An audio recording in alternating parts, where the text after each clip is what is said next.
YouTube channel اصلی group کو subscribe کریں۔ آدم کا پتلا تیار کیا گیا اور پھر اس میں روح پھونکی گئی، اس کو حضرت انسان بنایا تو اللہ تعالیٰ نے فرشتوں کو کچھ چیزیں دکھائی، بتائیں فرشتوں کو کچھ چیزیں۔ وَعَلَّمَ آدَمَ الْأَسْمَاءَ كُلَّهَا، اس آیت کے تحت وہ سارا کچھ آتا ہے کہ اور پھر اللہ نے حضرت آدم کو ساری چیزوں کا علم دے دیا۔ ثُمَّ عَرَضَهُمْ عَلَى الْمَلَائِكَةِ، اور پھر فرشتوں سے کہا کہ فرشتوں ان چیزوں کے نام تو بتاؤ۔ حضرت آدم کو بنایا، پھر علم عطا کیا اور پھر علم عطا کیا اشیاء کا، تو پھر فرشتوں کو کہا تم ان چیزوں کے نام بتاؤ۔ فقال انبئونی باسمائی ہؤلاء ان کنتم صادقین، اے فرشتوں مجھے ان چیزوں کا نام بتاؤ۔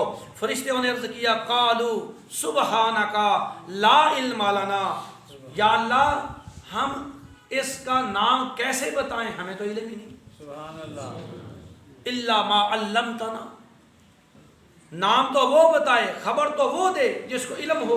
سبحان اللہ۔ اللہ نے فرمایا آدم سے فقال یا آدم انبئهم باسمائهم، اے آدم تو بتا، تو حضرت آدم نے تمام چیزوں کے نام بتا دیے۔ سبحان اللہ۔ فرشتے کہتے تھے نا آدم کو پیدا نہ کر، اب آدم کی تھوڑی سی جھلکی دکھائی گئی۔ سبحان اللہ۔ فرشتے ویکھیا میرا بنایا ہے آدم، اے دی شان، تسی یہ تو پہلے دے بھی ہو، اے چیزاں کا علم تانوں کوئی نہیں آیا تے آدم نو آیا ہے۔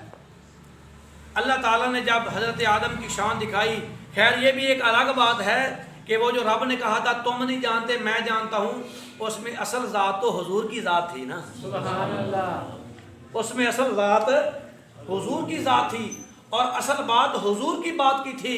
تو خیر جب یہ سارا معاملہ ہو گیا تو اللہ تعالیٰ نے فرشتوں کو کہا کہ کرو میرے آدم کو سجدہ۔ سبحان اللہ۔ جس آدم کو فرشتے کہہ رہے تھے نہ بنا، اس آدم کے بارے اللہ اب فرشتوں کو کہہ رہا ہے یہ آدم اتنی شان کے لائق ہے، یہ آدم اتنے مقام کے لائق ہے، یہ اتنے رتبے کے لائق ہے، اے فرشتوں اس آدم کو سجدہ کرو۔ جب حضرت آدم کو سجدے کا حکم کیا گیا فرشتوں کے لیے کہ سجدہ کرو، تو جبریل امین علیہ السلام سے لے کر اللہ کے اس وقت تک کہ آخری فرشتے تک جناب آدم کو سجدہ کر دیا۔ سبحان اللہ، سبحان اللہ، پھر کہہ دو سبحان اللہ۔ فرشتے خدا کو سجدہ کرتے ہیں، ہمیں بھی حکم رب کو سجدہ کرنا ہے، لیکن اب رب خود فرشتوں کو کہہ رہا ہے اے فرشتوں میرے آدم کو سجدہ کرو۔ حضرت جبریل نے بھی سجدہ کیا، میکائیل نے بھی سجدہ کیا، عزرائیل اسرافیل نے بھی سجدہ کیا، لیکن ایک ایسا بدبخت تھا جس کا نام ہے آج ابلیس، اس شیطان نے سجدہ کرنے سے انکار کر دیا۔ کی کہہ کے کہ یا اللہ تینوں مننا کسے ہور نو نہیں مننا، یا اللہ تینوں مننا کسے ہور نو نہیں مننا۔ اچھا انہیں گل چنگی کیتی سی کہ ماڑی؟ گل تو بڑی چنگی کیتی آپ لوگ کہ یا اللہ جدو یاری تیرے نال لائی آ، میں تو تینوں مننا کسے ہور نو کوئی نہیں مننا، جے رب نو اپنا ہی منوانا مقصود ہوندا تے اودی گل تے راضی ہو جا۔ سبحان اللہ، سبحان اللہ۔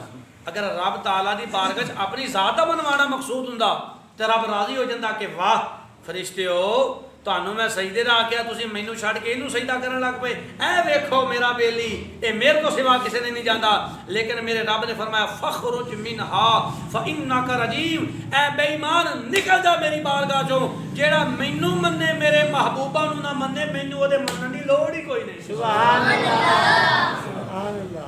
جیڑا مینوں مننے تے میرے محبوباں نوں نہ مننے مینوں اودے منن دی لوڑ کوئی نہیں۔ توجہ کرنا، جناب